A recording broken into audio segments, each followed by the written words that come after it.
الكبير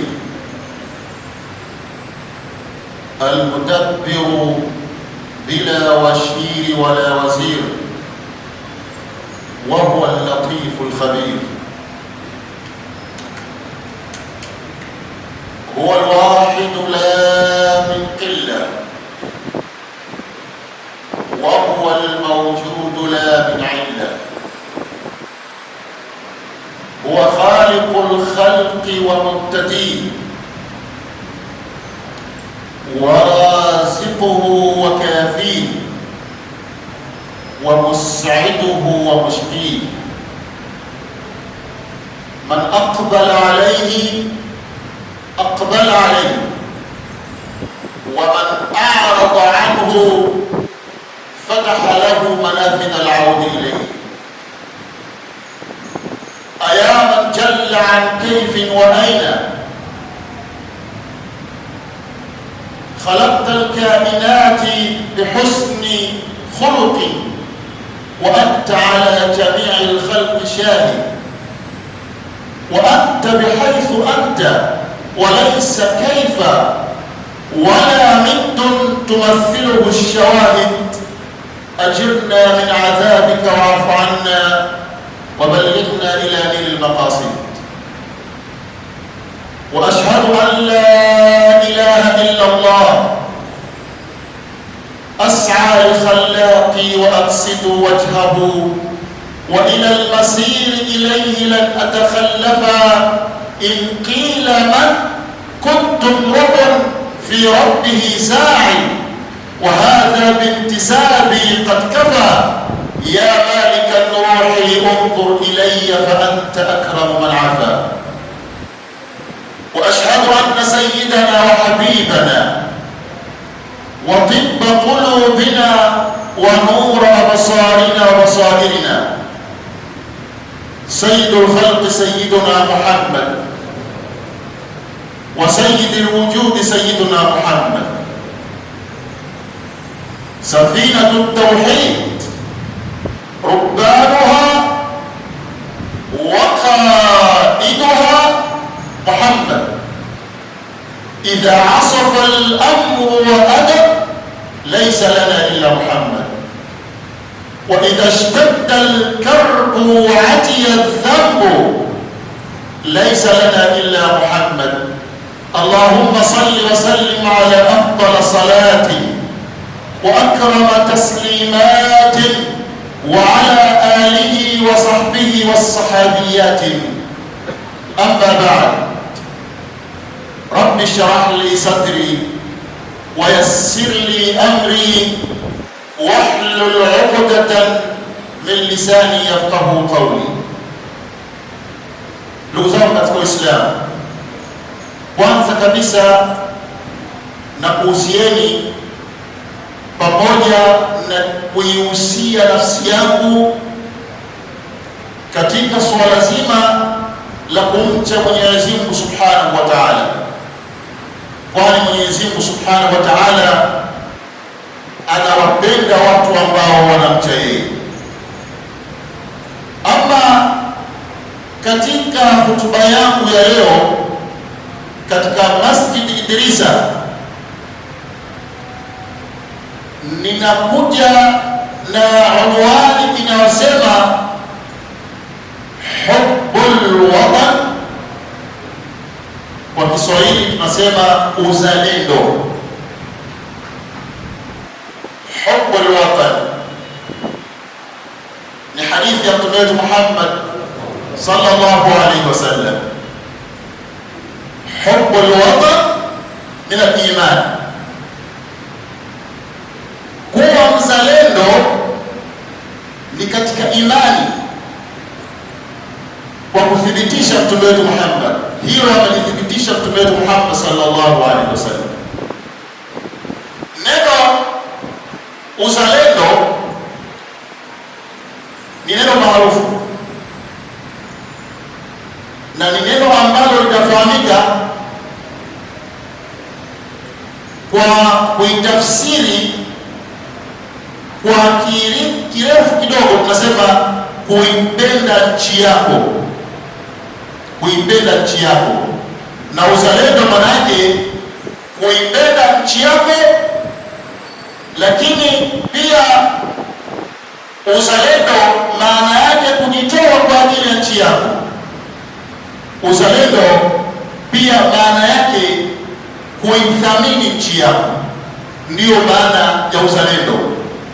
Na uzalendo ni kitu ambacho sisi wanadamu tumeumbwa nacho katika nyoyo zetu, na hii ni kwa sababu kwamba kila binadamu huzaliwa katika nchi yake, ndiyo maana ni kitu ambacho anakuwa nacho katika moyo wake. Lakini neno hili huenda au inawezekana kwamba limesahaulika katika jamii yetu, katika kulielimisha kwa watoto wetu au katika jamii yetu ambayo tunaishi nayo, na kukosekana huku ndio maana kunapelekea haya matatizo madogo madogo. Mwisho wa siku linaweza likaja likatokea tatizo kubwa kwa sababu ya kutokuwa na uzalendo. Neno uzalendo nimeligawa katika sehemu 4. Sehemu ya kwanza, ili mtu kuwa mzalendo wa kweli, yatakiwa lazima yawepo mapenzi baina yetu, kuwepo na mapenzi kati ya sisi wananchi na viongozi wetu, kuwepo mapenzi baina yetu sisi wananchi kwa wananchi, kuwepo mapenzi kati yetu na wananchi. Hapa tunakuta kuna vitu vitatu. Kuna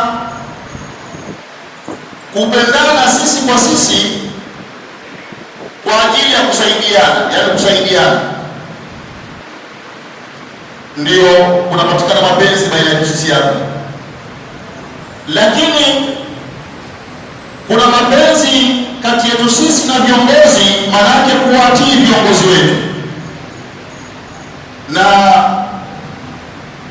Mwenyezi Mungu Subhanahu wa Ta'ala anasema wa atiu Allah wa atiu Rasul wa ulil amri minkum, mtiini Mwenyezi Mungu lakini pia mumtii mtume wetu Muhammad sallallahu alaihi wasallam, na muatii watu wenye mamlaka juu yenu. Ili wewe uwe mpenzi, basi ni lazima umtii yule ambaye unayempenda. Innal muhibba lilmuhibbi mutaa, yule ambaye ana mapenzi ya kweli, basi lazima amtii yule ambaye anayempenda. Ukifanya hivyo, wewe utakuwa ni mzalendo. Anakuamrisha ufanye hivi au anakukatazeni msifanye hivi, na sisi tukamtii, tukawatii wale viongozi, huu ni uzalendo wa kweli. Na Mwenyezi Mungu Subhanahu wa Ta'ala ndivyo alivyoamuru na anapenda hivi, na utakuta kwamba watu wanaishi kwa amani na kwa usalama kwa sababu ya kuwatii watu wenye mamlaka. Lakini pia vile vile kuwa mzalendo wa kweli ni lazima tusaidiane wenyewe kwa wenyewe. Mtume wetu Muhammad sallallahu alaihi wasallam anasema mathalul mu'minina fi tawaddihim wa tarahumihim wa ta'atufihim kamathali jasadi idha ishtaka minhu 'udwun tadaa lahu sairul jasadi bis-sahri wal humma. Mfano wa waumini wa kweli katika kupendana kwao, katika kuoneana kwao huruma, katika kusaidiana kwao, ni kama mfano wa kiwiliwili. Inapotokea tatizo kwenye kiungo kimoja, basi mwili mzima unakesha kwa maumivu, mwili mzima unasaidiana kwa maumivu. Maumivu yako kwenye kidole cha mguu, lakini dawa unainua mdomoni. Manake mdomo unashirikiana na mguu katika kuyapata yale maumivu. Hivi ndivyo ambavyo tunatakiwa Watanzania tuweze kusaidiana katika raha na furaha, tuweze kusaidiana katika kuijenga nchi yetu. Ukifanya hivi, basi wewe utakuwa ni mzalendo. Sehemu ya pili, ili uwe mzalendo wa kweli, basi yanatakiwa lazima ujitoe. Ili uwe mzalendo wa kweli, lazima ujitoe kwa ajili ya nchi yako. Na kujitoa hapa kuna sehemu mbili. Sehemu ya kwanza, kuitangaza nchi yako, na sehemu ya pili, kuihami nchi yako. Kuitangaza nchi yako, inatakiwa uitangaze nchi yako kwa namna ambavyo nchi ilivyo. Kila kizuri ambacho kipo katika nchi yako, basi ukitangaze ndani ya nchi na nje ya nchi.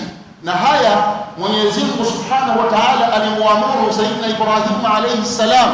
Mwenyezi Mungu Subhanahu wa Ta'ala yeye ana nyumba zake na miji yake. Mwenyezi Mungu Subhanahu wa Ta'ala, hii misikiti yote ni nyumba zake, lakini ana mahali pake maalum ambapo ni Makkah al-Mukarrama. Lakini Mwenyezi Mungu Subhanahu wa Ta'ala katika mji ule ndio anakaa Sayyidina Ibrahim alayhi salam, akamwambia wa'adhim fil nasi bil hajj ya'tuka rijalan wa ala kulli dhamirin ya'tina min kulli fajjin amik.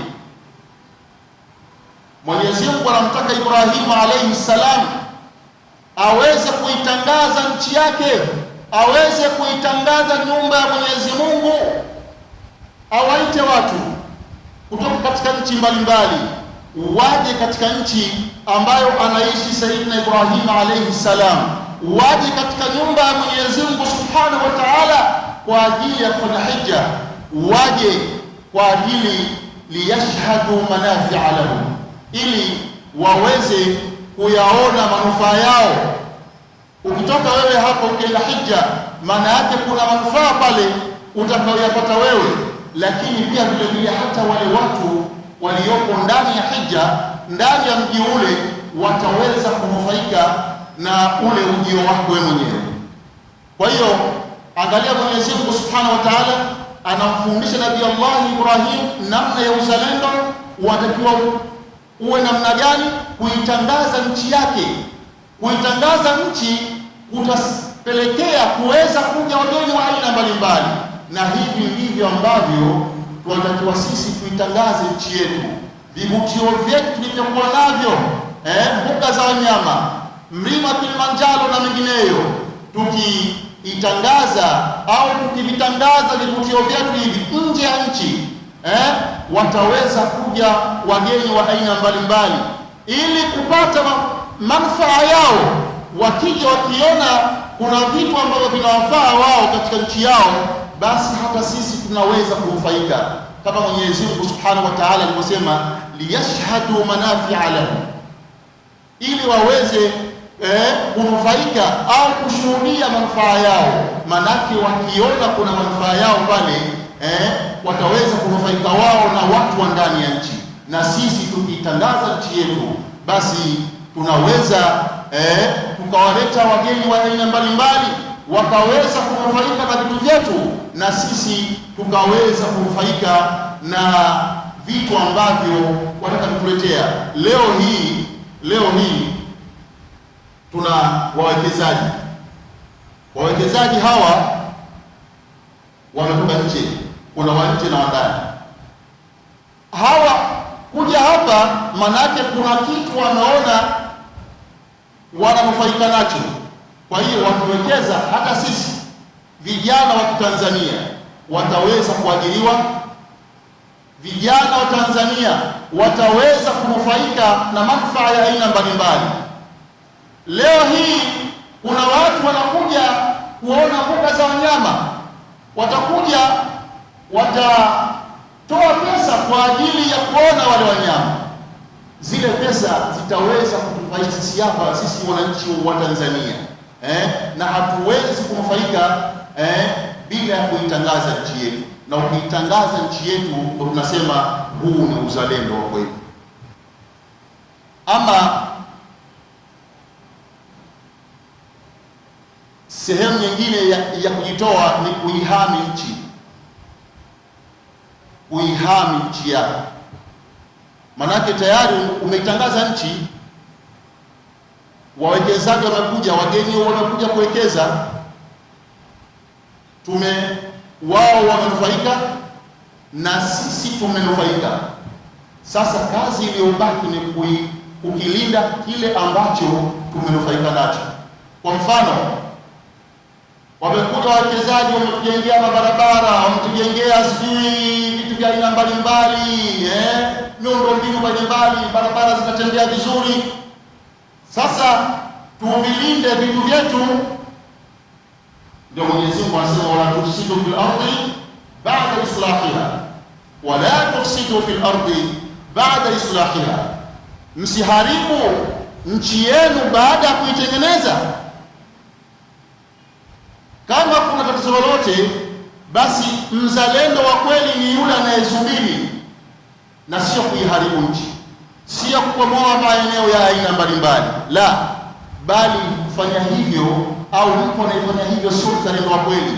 Mzalendo wa kweli ni yule ambaye anailinda ile rasilimali yake au mali yake ambayo imetokana na wawekezaji ambao tumewatoa kutoka nje au kutokana na kazi ambayo tumeifanya ya kuitangaza nchi yetu nje. Kwa hiyo mzalendo wa kweli ni yule anaitangaza nchi yake na kuilinda nchi yake. Ama sehemu ya tatu,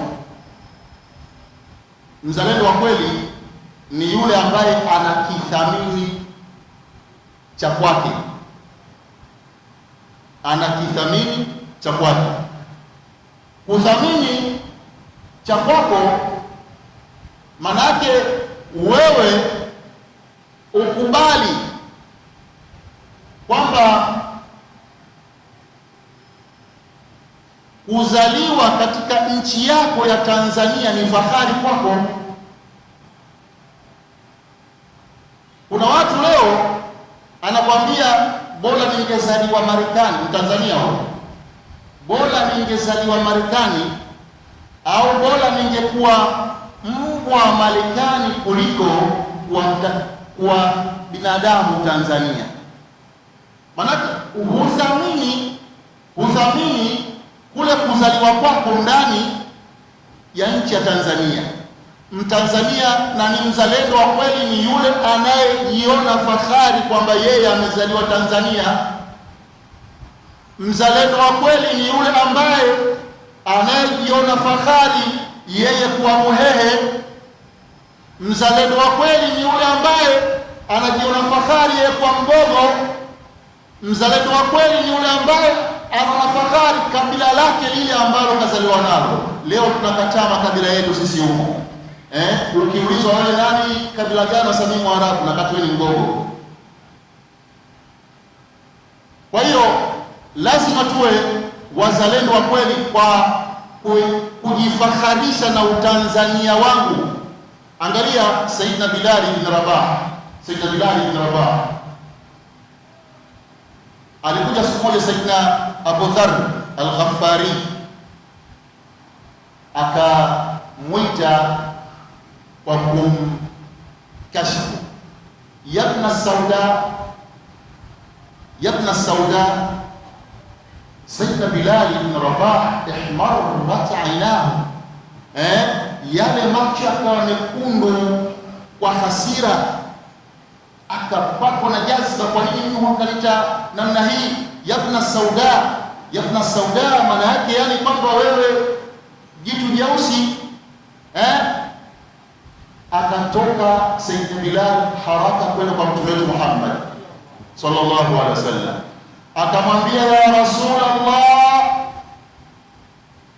Sayyidina Rasulullah sallallahu alaihi wasallam akamwangalia Bilal akiwa na huzuni, akamwambia sema ya Bilal. Akasema kwamba ayyarani Aba Dharr al-Ghafari, amentusi Aba Dharr al-Ghafari. Amemwambiaje? Kanita yabna sauda, akamwambia Mtume sallallahu alaihi wasallam akamwite Aba Dharr al-Ghafari. Aba Dharr al-Ghafari anakuja kwa Mtume sallallahu alaihi wasallam, Mtume anamwambia ya Aba Dharr, innaka mu'un fika al-jahiliya, wewe ni mtu ambaye bado una mambo ya kijinga, una mambo ya kijinga. Kwa nini umtusi namna hiyo mwenzako? Sayyidina Aba Dharr al-Ghafari akapiga magoti mbele ya Mtume sallallahu alaihi wasallam kumwomba msamaha, akasema ya Rasulullah, mimi niko tayari, nalala hapa chini, naweka shavu langu hili Bilali aje anikanyage na viatu vyake kwenye shavu langu hili kwa sababu ya kumtukana. Bilali kabaki uamuzi ni wake, lakini akasema nimemsamehe. Sayyidina Aba Dharr al-Ghafari akamuuliza Bilali, unataka nikuitaje? Akasema qul ya Bilal au qul ya Habashi, sema ewe Bilal au sema ewe Mhabeshi. Maanake akajifaharisha na nchi yake ya Habashi. Sayyidina Bilal ni Mhabeshi. Habeshi ni nchi ambayo iko Afrika, sawa, lakini hakuona kwamba aibu kwa kuita kujifaharisha na nchi yake ya Habashi. Lakini leo hii sisi mtu anaona aibu kuitwa Mtanzania, huyu sio mzalendo wa kweli. Mtu anaona aibu kuitwa kwa jina la kabila lake au analikataa kabila lake, huyu sio mzalendo. Mzalendo ni yule ambaye anajifaharisha na kujithaminisha na kile alichokuwa nacho. Ama sehemu ya 4, kujiamini. Kujiamini hili pia ni jambo ambalo limekuwa likisumbua vijana wengi. Hapa kwenye kujiamini ndipo ambapo mtu unaweza ukafanya kitu ukiwa mzalendo unayejiamini, unaweza ukafanya kitu kizuri na ukatoka kimaisha na ukasaidia nchi yako ikawa na maendeleo mazuri. Na kujiamini kunakuja kutokana na sisi wanadamu tuko katika matabaka ya aina mbalimbali. Wako watu ambao Waarabu, wako Wahindi wenye ngozi nyeupe, kuna watu weusi, lakini kuna watu matajiri, kuna viongozi wakubwa, lakini kuna watu maskini, kuna wengine maskini kabisa. Sasa inafikia wakati ukimwona mheshimiwa president kule unasema hii nchi ya kwao bwana, niacha nikae tu.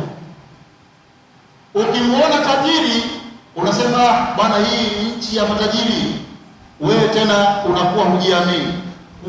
Kutokujiamini kunapelekea kuwa mvivu, na ukijiamini maana yake kunapelekea kutengeneza juhudi na kuweza kufanya kazi na kutosheka na kile ambacho ulichokuwa nacho. Kuna tajiri mmoja alimkuta maskini amekaa, akamuuliza, akamwambia, nyinyi maskini, sisi matajiri tunakuoneni kwamba nyinyi ni wadogo wadogo sana. Hebu niambie nyinyi maskini, sisi matajiri mnatuonaje? Akamwambia, nifate nikakuonyeshe. Wakatoka kaenda mpaka sehemu kuna mlima mrefu. Alipofika pale, akamwambia, panda juu ya mlima. Alipopanda utakili juu ya mlima, huyu maskini yuko chini. Akamuuliza, niambie, uko juu wewe, uko juu, mimi maskini uko chini, unanionaje? Anasema, nakuona mdogo mdogo. Akamwambia, hata mimi nilioko chini huko, wewe ulipo juu kuna kuona ni mdogo mdogo vile vile, na kuona mdogo mdogo. Kwa hiyo jiamini kwamba wewe ni bora kama walivyokuwa wengine. Jiamini kwamba wewe ni sawa sawa kama walivyokuwa wengine. Wewe na tajiri ni sawa sawa. Farku ambayo iliyopo kati yetu sisi ni kuwa mcha Mungu tu ndio mbora katika sisi. Angalia, mkunga mmoja alimwona Sayyidina Suleiman anapita, kabebwa na busati ambalo limebebwa na upepo. Ndege wamemfunika kivuli kwa mbawa zao. Huyu mkulima ni maskini, yuko chini. Akamwangalia Suleiman anapita, akasema, wallahi atamanna laula an aqula na Dauda thalatha kalimat, natamani huyu mtoto wa Daud Suleiman nimwambie maneno haya matatu. Upepo ukamfikishia habari Nabii Allah Suleiman. Suleiman akasema, nishushe. Akateremka. Baada ya kuteremka, akamwambia, umeniambia kwamba unataka kuniambia maneno matatu, haya niambie maneno hayo ni yapi? Akasema, ana wa anta sawa, mimi na wewe tuko sawa. Tuko sawa? Haya, tuko sawa vipi? Uniambie. Akasema, anta ulid wa ana ulid, wewe umezaliwa na mimi nimezaliwa. Hapo tuko sawa. La pili, akamwambia la pili, anta tamut wa ana amut, kwa hiyo tuko sawa, wewe utakufa na mimi nitakufa. Hapo tuko sawa. La tatu, akamwambia la tatu, anta tuhasab wa ana la uhasab, wewe utahesabiwa siku ya Kiyama, lakini mimi nitakuwa ni bora kwa kutokuhesabiwa, nitaingia peponi bila hisabu. Sayyidina Suleiman pale jazba ikampanda, akasema, ya rabbi wa sayyidi wa maulaya, atamanna laula salabtani maa ma a'taitani, natamani lau ungenisulubu mimi pamoja na vitu vyote ulivyonipa. Mwenyezi Mungu akamwambia Suleimani, ya Suleimani, inna Allah qad hakama bil ibad. Mwenyezi Mungu tayari kishahukumia wewe namna hiyo. Kwa hiyo ndugu zangu Waislamu, tuwe wazalendo wa kweli ili tuweze kuleta manufaa na amani katika nchi yetu. Barakallahu li wa lakum bil Qur'anil azim wa nafa'ana bil ayati wa dhikril hakim. Aqulu qawli hadha fastaghfiruhu innahu huwal ghafurur rahim wa huwal barrul karim.